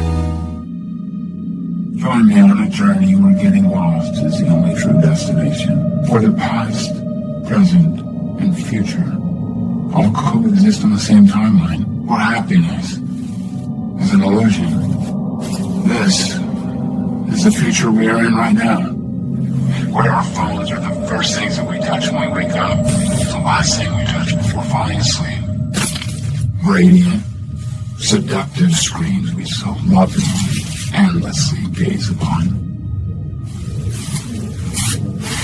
Much like you're doing right now. Welcome to a future where our true reflection is only revealed once the screen goes dark. Welcome to the darkness. I hope you find it enlightening.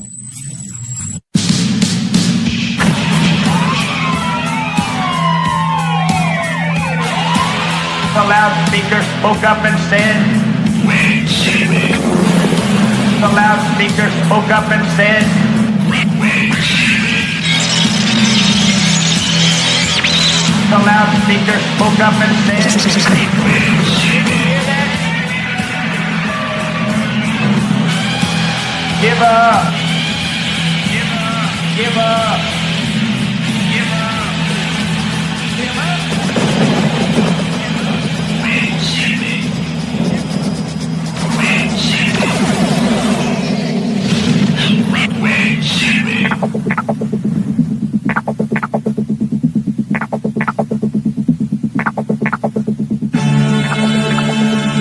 I'm Clyde Lewis, and this is Ground Zero.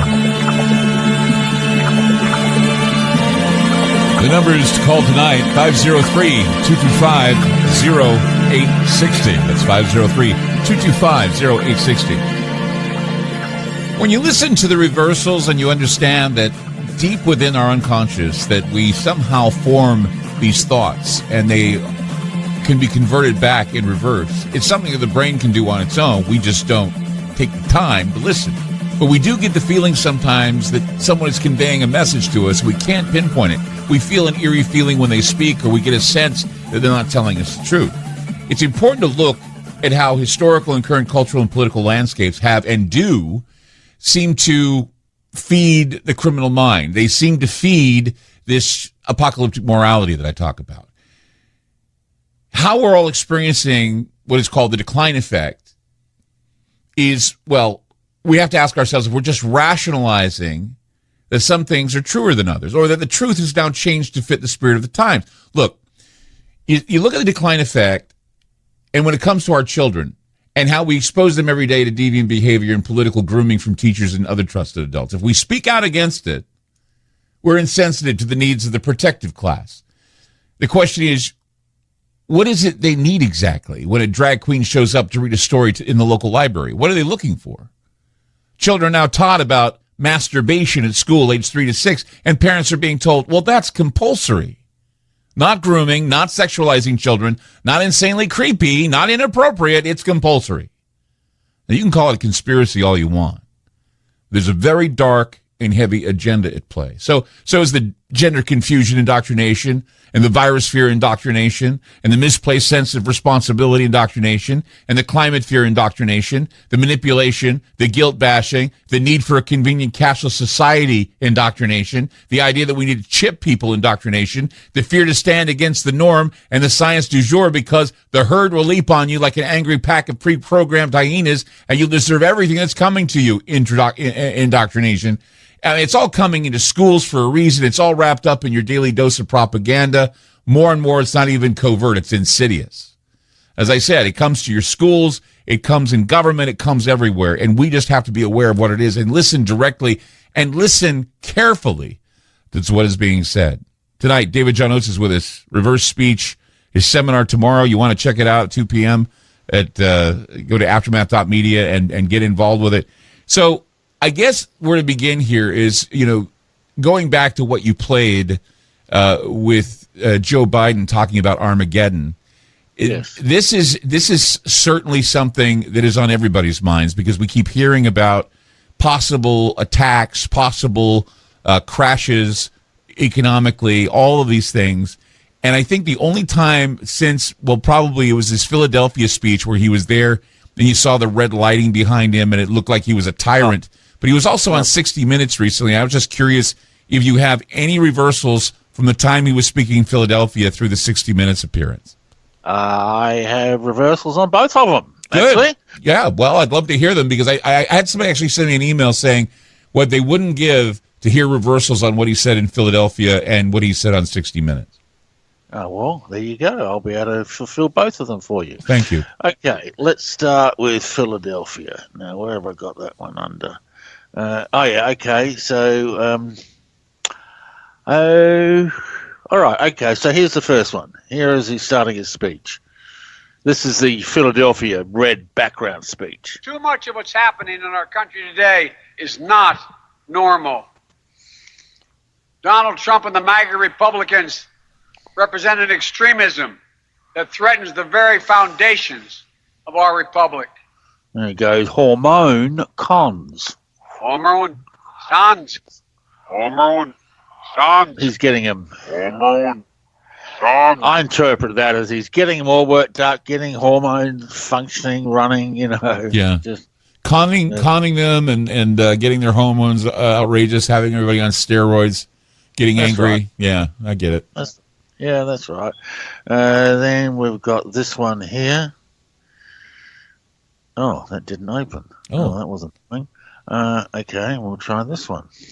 Okay, here we go. It's not. It can never be an acceptable tool. So I want to say this plain and simple. There is no place for political violence in America. Period. None. Ever. Now, I think this reversal occurred before Her Majesty died. It says, none, they rape a crown. None. Hear it? Becker. None. Hear it? Becker. Oh. None. They rape the crown. That's a little bit unclear to hear that last word, isn't it? Yeah, well, again, you're right. He said that before the Queen died. That's right. Yes, he did. Yeah, you're absolutely right.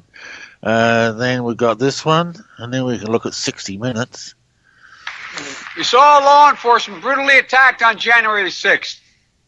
We've seen election officials, poll workers, many of them volunteers of both parties, subject to intimidation and death threats. And can you believe it?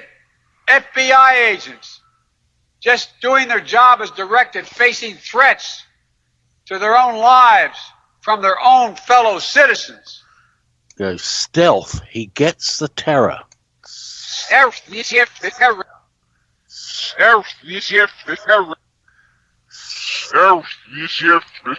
know what? That verse is not all that clear as I thought. Well, it sounds, when you're talking about stealth and we're talking about clandestine moves, there was always that discussion that apparently Biden is using the FBI as a secret police. He's using the FBI as the new Gestapo, and that they're moving about in a stealth way. They're coming after American citizens. They went after Mike Lindell. They stole his phone, moving about stealthily, and eventually they're going to be hiring these 80,000 agents, these IRS agents, to come stealthily door to door and to collect taxes from people. And if they don't comply, they'll be shot.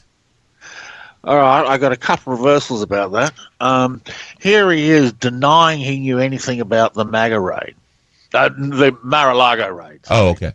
President, how much advance notice did you have of the FBI's plan to search Mar-a-Lago? I didn't have any advance notice. None. Zero. Not one single bit. Thank you. Mr. President. And here he says, they will miss no one, worries none. They will miss no one, worries none.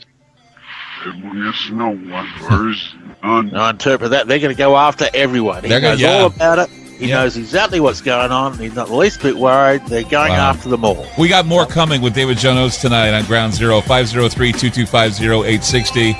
That's 503-225-0860. Don't go away. A lot more to come right here. We'll be back.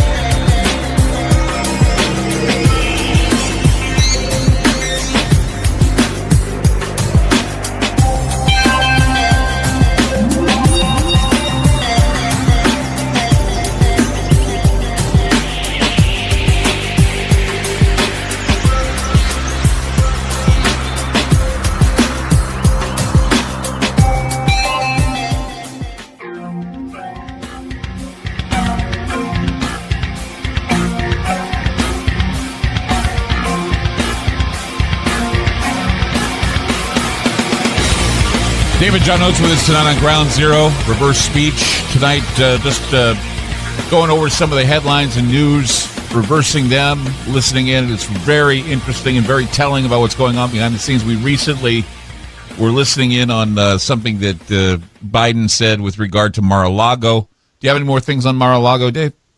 Mar-a-Lago. Yeah, I got oh, yes, I do. What am I talking about? Yes, I got lots of stuff on Mar-a-Lago. Okay. Let me just quickly go to this file. These are actually controversial reversals on Mar-a-Lago. This is on Christopher Wray, the director of the FBI, and I'm going to play two reversals on him. He's asked about the raid. He doesn't comment. Well, as I'm sure you can appreciate, that's not something that I can talk about, so I'd refer you to the department. He says, Trump's that issue. Trump's that issue. Trump's that issue. Trump's that issue. So there he states it quite up front, and Right. then he says it straight after. Trump's that issue. Our partners in Iowa and Illinois, and any threats made against law enforcement, including the men and women of the FBI, as with any law enforcement agency, are deplorable and dangerous. And he says, I pay to ruin him. I pay the moon. I pay the moon. I pay the moon. Are they talking about Trump? Yeah, talking about Trump. They're trying to Am I ruin right? him. Trying to ruin him. I pay to ruin him. Now, who did he pay? Well, I can actually tell you that. Here we go. Here's the Attorney General, Garland. Just now, the Justice Department has filed a motion in the Southern District of Florida to unseal a search warrant and property receipt relating to a court-approved search that the FBI conducted earlier this week. He says the guy paid it. The guy paid it. The guy paid it. The guy paid it. I don't know what money exchanged hands, but there's no doubt in my mind money exchanged hands between the FBI and Some and other, the Attorney yeah, General's some other office. person, yeah.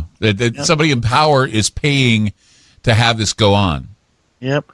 And they're not over. Listen to this one on Garland. They haven't finished with Trump yet. Every day, they protect the American people from violent crime, terrorism, and other threats to their safety while safeguarding our civil rights. And he says he'd face further stealth. He'd face further stealth. He'd face further stealth. He'd face further stealth. Of course, they've just now trying to get into stop trading in New York State on claiming that he overinflated property assets. Wow. So they haven't finished with Trump by a long shot. Not at all. Let's go. We got a caller who wants to ask a question. Hey, Mark, Kansas, you're on with David John Oates. What's the question you have for him? Mark in Kansas, hi. You have a question for David. Yes, I was calling to see if you had anything about the war in Ukraine from any of the leaders like Biden. Yes, I do. Okay. Yeah, he's got a few. Go ahead. Hold on. Okay. Yeah, I do. Yeah. Thank you. Okay. All right. Let me play you a freaky one on the ambassador. Oh, hang on. Where is it? I thought I had it in this file. Okay. All right. Okay. Here is Zelensky. So, first of all, just want to know how you are. How are you feeling? The House of Commons. How you see? I think I'm feeling like all the Ukrainians. We are feeling strong. And he says Europe may give up. Well,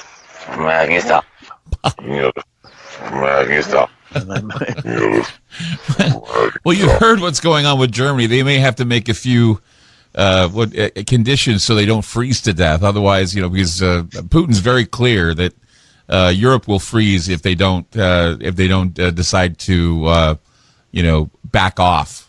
Putin said he will freeze people to death. That's too surprise me at all. Yeah. Here's the Russian ambassador to London talking about Ukraine. So far, I cannot say that it happened, but we are always prepared for a dialogue. We are always prepared for improvement of relations if it will be a way with bilateral way, of course. There's mutual desire. Talking diplomacy forward, but backward they will bear evil defeat. Evil here, evil defeat. Evil here, evil defeat. Evil here, evil defeat. There you go. There's one on Zelensky, one on Russia. The evil defeat, I think, would be the idea of using nukes, don't you? I mean, that would be an evil defeat. That would be the lowest blow. And, we're talking about the whole idea of dropping atomic weapons in the Black Sea. Look, I know they've got reverse of it. I just can't believe Putin would be that insane. I mean, that would be the end of him if he used nukes. I mean... but we're talking about a limited exchange, they're saying. See, that's the thing, is they're telling us that a limited exchange can be done. No one, there won't be mass casualties. There'll be a lot of casualties, of course, the ones that are in the targeted areas. But as far as the whole planet going up with a mutually assured destruction, they're telling us that it won't happen. Okay. They're telling us it's a winnable war, that, there will be winners, there'll be losers. And so that's the insanity of Putin. It's also the insanity of Biden, apparently, because you were saying that he made that. I mean, do you have that Armageddon one again, so I can get the creeps out of me? Sure. Listen to this. This is Biden talking about Armageddon. Yeah, very obvious reversal. Where did it go? Here it is. Okay. One of the great gifts of the spirit of independence, and think about this, one of the great gifts is our capacity to see ourselves whole and see ourselves honestly. And you're not safe, Armageddon. Armageddon. It's so clear. I mean, clear as day. I think that's probably the first time I've ever heard the word Armageddon. I've never heard any president that you've played, from Clinton to Obama to Bush, even during the 9/11 attacks. None of the Bushes, Bush never said anything about Armageddon. Cheney said nothing about Armageddon, and now we have a president talking about Armageddon. Yeah, first time I've ever heard it ever. I think I might have heard it once in a musical song years ago, in one song. But no, this is the first time I've ever heard it. Yeah, any political figure using the term Armageddon in a reversal. In the times that we've done shows, I've never heard that I recall any politician using the term Armageddon in a reversal. So obviously, it's on the mind of Joe Biden. We're going to run into some. Hold on. We're going to run into some time problems, but I just want to get started on the idea that You know, you also have some very interesting reversals from the 60 Minutes interview that he did. Yes, I do. I just one reversal I want to play in the MAGA before we go to 60 minutes. Do I have time for one more? Sure, yeah, one more. Go ahead, yeah. Okay, here we go. This is the MAGA one. We're going to end cancer as we know it. Mark my words. We're going to create millions of new jobs in a clean energy economy. We're going to think big. We're going to make the 21st century another American century. Now, I think this reversal is an admission that he lost the election. He says, you can't serve, you lost, they scammed inaugural. You can't serve, you lost, they scammed inaugural. Here's no surf, you know, the scam inaugural. Wow. Here's no surf, you know, the scam inaugural. And again. Here's no surf, you know, the scam inaugural.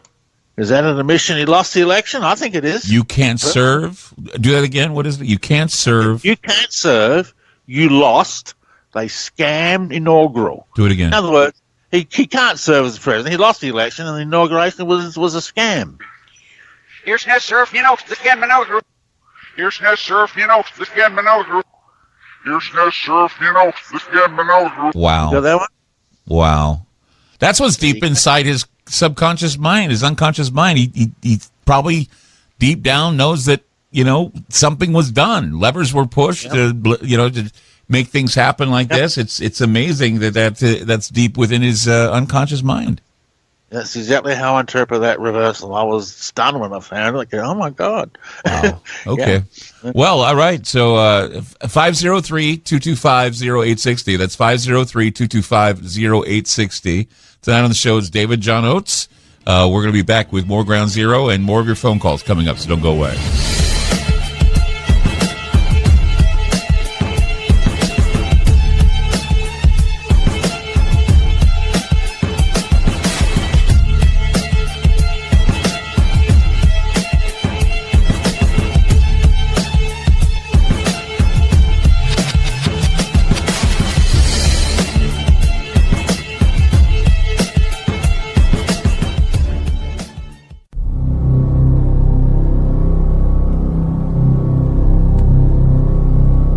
Ladies and gentlemen, may I ask for your attention? Just for a minute. Soon you'll be caught up with the events taking place on the screen, and then you may forget all about me. Well, almost, anyway. You see, I must confess to a certain feeling of propriety towards the story that's about to begin, because, immodest though it may sound, I play an extremely important part in the proceedings. You must understand the meaning of any facts you wish to remember.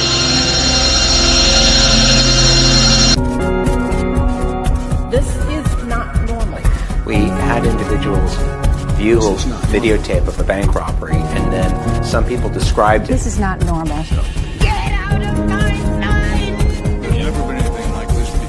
Hold on. And the simple question was, what's the effect of describing the appearance of a previously seen face on people's ability to recognize it?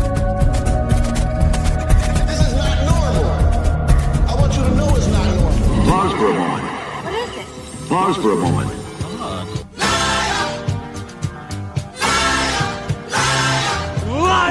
This is an apple. Some people might try to tell you that it's a banana. They might scream banana, banana, banana over and over and over again. They might put banana in all caps. You might even start to believe that this is a banana. But it's not. This banana isn't banana.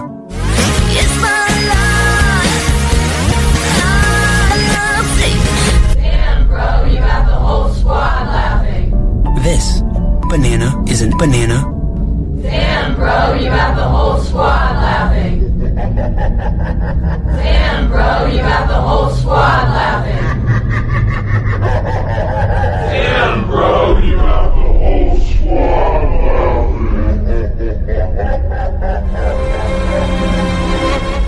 The music is reversible, but time.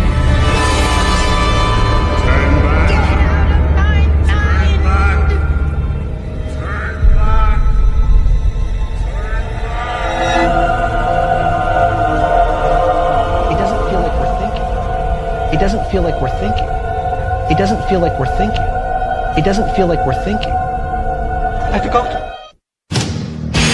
I'm Clyde Lewis. You are listening to Ground Zero. The numbers to call tonight, 503-225-0860. Tonight, David John Oates. We've had some very interesting reversals coming from political figures and others, and a lot of it is just really revealing, super revealing about what's going on. David was going to get into the interview that Joe Biden had on 60 Minutes and some of the reversals he got from that. So go right at it. Go for it. We'd like to hear some of those as well. Okay, so this is from his 60 Minutes interview. Here is the first one. Here we go. You're not arguing that 8.3 is good news. No, I'm not saying it is good news, but it was 8.2 or 8.2 before. I mean, it's not. Maybe I can make it sound like all of a sudden, my God, it went to 8.2%. He says, then it's number one. Then it's number one. Then it's number one. What he's saying is, look, it's all the big news now. Everyone's talking about inflation. He's trying to downplay it forwards, but in his mind, he's thinking, "Oh, this is a big deal. This is a really big deal." He's thinking that. This is number one. All right. Right. And let me see. Here's another one. Don't know what this one is. Let's just play it. Is the pandemic over? The pandemic is over. We still have a problem with COVID. We're still doing a lot of work on it. And I go with all of it. And I go what I want. And I go what I want. And I go what I want. Let's hope. Yeah. Yeah. I'll go with all of it. Bye. Yeah, you go with COVID. It's gone. And so, see, that's the thing is that he says on 60 Minutes that COVID is over, but there's so many people that are still terrified that it's still around. And you look at the statistics, and people, once again, it goes back to that idea of what I said, the declining effect. When are we going to realize that, the truth, as we heard it back then, is not necessarily the truth now, that they've learned new things, but no, we still keep doing the same stupid mistakes. Yeah, I know. Crazy stuff. Yeah. Here can I play the A word? A 2-3-letter word? What, ass? Yeah. Yeah, sure, go ahead. Yeah, okay, so here he is. How would you say your mental focus is? Oh, it's focused. I haven't. Look, I have trouble even saying to myself my own head the number of years.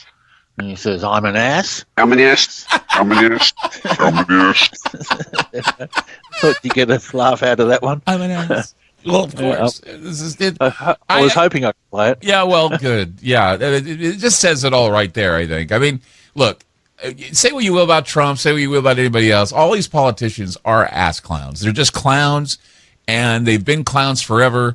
And just the idea that we're at the expense of the American people. I mean, one of the biggest clown shows was this January 6th hearing. I don't know if you got any reversals off the January 6th hearing. No, I don't. Oh, no. wow. That's too bad, because I would love to hear what was going on in the minds of these people that were just slinging the garbage and lying through their teeth. Yeah, I know. No, I was going to do it, but I got sidetracked. I can't remember what happened. Something happened. Okay. Anyway, didn't get to it. So, sorry about that. Let's see. Just a few more things before we can get to the calls here. You were saying you had some things on the Uvalde shootings as well? Yeah, I do. Let me pull that up real quick. I sort of, I don't, hang on, what's happened here? Sorry about that. I just pressed the wrong button. I lost my screen for a second. Oh, okay. I don't claim to totally understand these Uvalde reversals, so let me just play them, and I'll let you listeners decide, okay? Okay. Okay, so here's Texas Governor Abbott. Days before yesterday, when these children were at school, some were receiving awards. And it says, hoax cell. Hoax cell. Hoax cell. Hoax cell. I don't know what he means by hoax. I don't know. Then you've got this one. There are family members. There are family members who are crying as we speak. They're fraud. They're fraud. They're fraud. They're fraud. I mean, I'm not saying Uvalde didn't happen, but I can't explain these reversals. Well, a lot of people believe that they were misled, that they were that the police didn't do their jobs, that the whole investigation is fraudulent, that they stood around and did nothing. I mean, that's probably, I think, what they're getting at is that there's that underlying feel of resentment and mistrust with regard to the police department and the fact that they want to sue the police for that. Yeah. I think that's what the reversals are referring to. Oh, look, here's one about the devil. Let's play this one.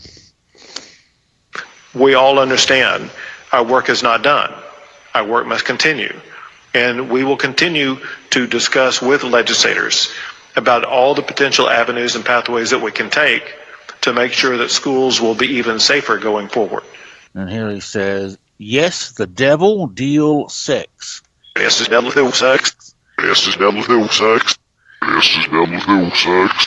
Oh, sex, energy, high energy. Definitely. Just high energy about the whole thing. And just one other reversal. We'll make this the last one. This is one of the safety officers at the school. But I can tell you those officers that arrived on the scene and put their lives in danger, they saved other kids. They kept them pinned down. Says, wide net, we fake it. Wide net, we fake it. Wide net, we fake it. They didn't do their jobs. They didn't do their jobs. That's what I get from that. They faked their jobs. They just didn't come to work that day. They phoned it in. Maybe that's what it's all about. David John Oates with us. We're going to get some calls coming up. 503-225-0860. Remember, tomorrow in Aftermath.media, David John Oates will make an appearance. 503-225-0860. We'll be back.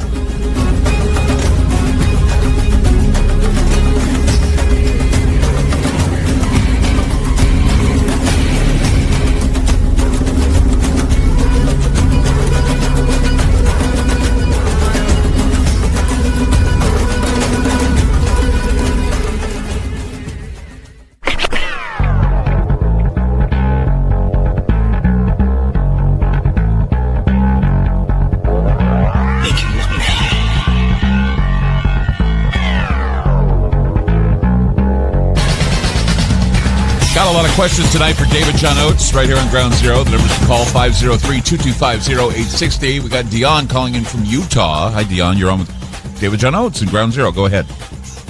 Kia ora. G'day, Clyde. It's good to talk to you finally. Been listening to you for 8 years since I moved here to the promised land of Provo.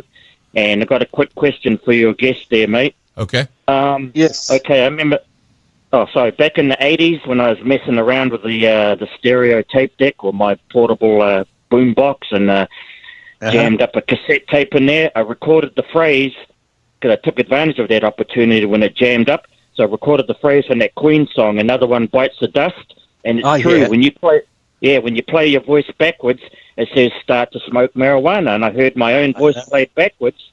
So my question is, if I was to use my voice and I had a machine that could play my voice backwards right now, and I use the exact examples that you played on the air tonight, would my voice say those same phrases in reverse that you played on the air tonight? It depends. Sometimes it will, sometimes it won't. If you can reproduce the words exactly the same way they were said, you'll get an approximation of it. Yeah.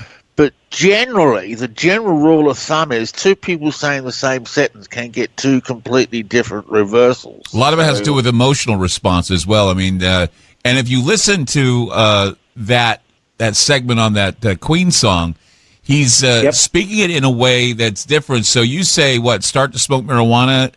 It says, it's fun to smoke marijuana, and it's because of the way he phonetically says it forward and backward. Yeah. Right. Yeah. Just an interesting side note, there's a series of reversals we call constant reversals in reverse suites, about 100 of them, that always reverse to say the same thing no matter who says it. Yeah. And the word another one is a constant reversal. It always reverses to say marijuana no matter who says it. So there you go. That's another one is always marijuana. Trivia. Yeah. I always thought that "we smell sausage" says "Jesus loves you" backwards. I tried that one time. Okay, Dean, thank you for the call. It's true. We smell sausage.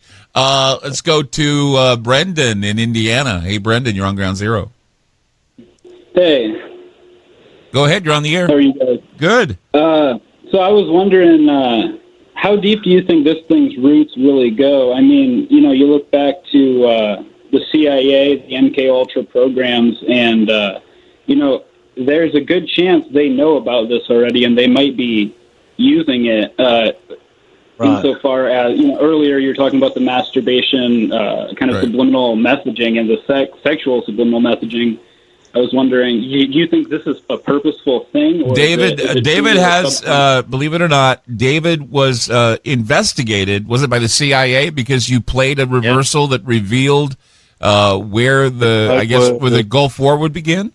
Gulf War, yes, I did. Oh, really? Yeah, I've actually lectured the FBI and the CIA, and if you Google reverse speech CIA, you'll get a page on the CIA's website that references my work. So whether they're using or not, I don't know. I've had consistent rumors over the years that they are using reverse speech. If they are, they're certainly not talking about it. Didn't you get a letter directly from Dick Cheney talking about this, David? Well, there was a yes, I did. The memo was leaked to the press. Yes. Actually, yeah.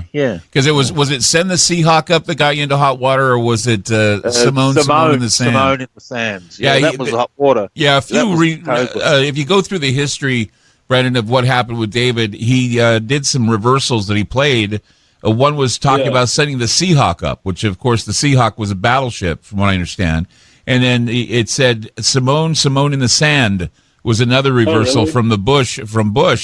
And just the idea of saying that's exactly, we had no idea where the Gulf War would begin or the Gulf War was going to begin. And it said Simone, which is a Middle Eastern term meaning the wind or the storm in the sand, meaning that desert storm basically was what he was saying. Right. Yeah. Gotcha. All right. I mean, one more real quick before I go. What's the most chilling reversal you've ever done? Have you ever done one and you just get a chill down your spine? Oh, gee whiz, the most chilling reversal. It's probably your music reversal, actually, from AC/DC's The Night Prowler, if I can pull that up real quick. Oh, you got one from Night Prowler? I know the one that chills me always. It's the one from Judas Priest. Oh, right. But do Night Prowler then, if you can do that one. I didn't know that was one on it. Yeah, let me see if I can pull it up real quick. Okay. It's it probably classifies as one of the creepiest reversals I've ever found. Music first we can. Music, Night Prowler. That's the song that inspired Richard Ramirez to kill, by the way. I'd let you know. Oh, really? Yeah. Okay. The Night Stalker, Night Prowler. Oh, I've got the whole song. I don't. Oh, you don't have the reversal? Oh my gosh. Sorry. Oh, okay. Sorry. Well, no, can't play. Do you have Beyond the Realms of Death with Judas Priest? That's one of my favorite. Here's one that gives me the creeps, Brennan. It's Beyond the Realms of Death by Judas Priest. This is a classic reversal. Yeah. This is listen to this one. This will give you the creeps. This is one that gives me the creeps every time I hear it. Okay, here we go. Just to pulling it up right this very second. IJK. Hang on, He's got tons of reversals, Brendan. So he's going through them. Yeah, I have got so many reversals in my files. Gotta do a deep dive on that. Hey, how do I keep it all in track? I managed to. Okay, here we go. Here we go. This is the scary one for me.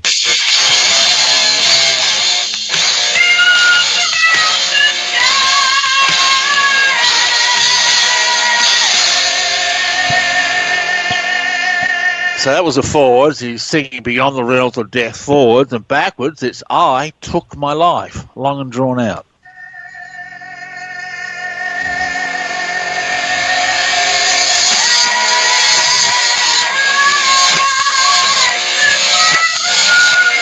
Oh my God! It doesn't get clearer than that. That's pretty creepy. Took my life. What's that? Sorry?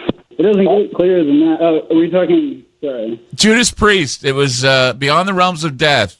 You play it backwards. It says, "I took my life." Oh my gosh! You didn't hear that? You didn't hear that? I heard that. Yeah, this is going to Shelby in Arizona. Hey, Shelby.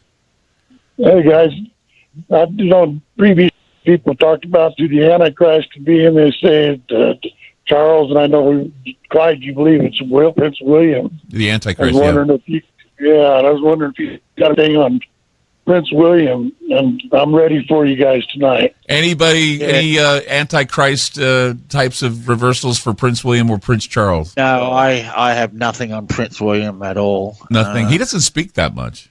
No, he's pretty quiet. The only reversal I've got, I don't know whether I played this on your show, is on Prince Andrew admitting to putting out a contract on Epstein. Epstein. Yeah, and I've always said that he did. Play that, because I've always said that Prince Andrew had something to do with Jeffrey Epstein's death, and so that just... Yeah, this reversal's pretty straightforward. All right, go ahead, quickly. We're running out of time. Here's the forwards. Nobody can prove whether or not that photograph has been doctored, but I don't recollect that photograph ever being taken. And he says, Jeff had to get murdered. Jeff had murdered.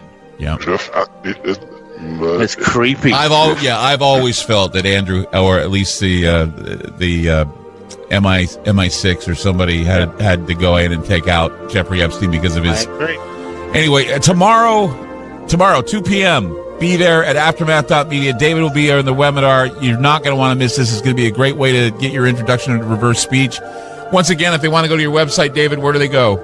ReverseSpeech.com. You can download all 15 of my books totally free on my website. Okay? Fantastic. We'll see you tomorrow in Aftermath. First time for this. It's going to be a big deal. Thank you, David, for being on the program. No worries. Thanks, Clyde. Bye-bye. You guys have a great night. And remember, keep your mind where they can't get at it. You keep it at ground zero. It's already the weekend. Have a great weekend. We'll see you soon.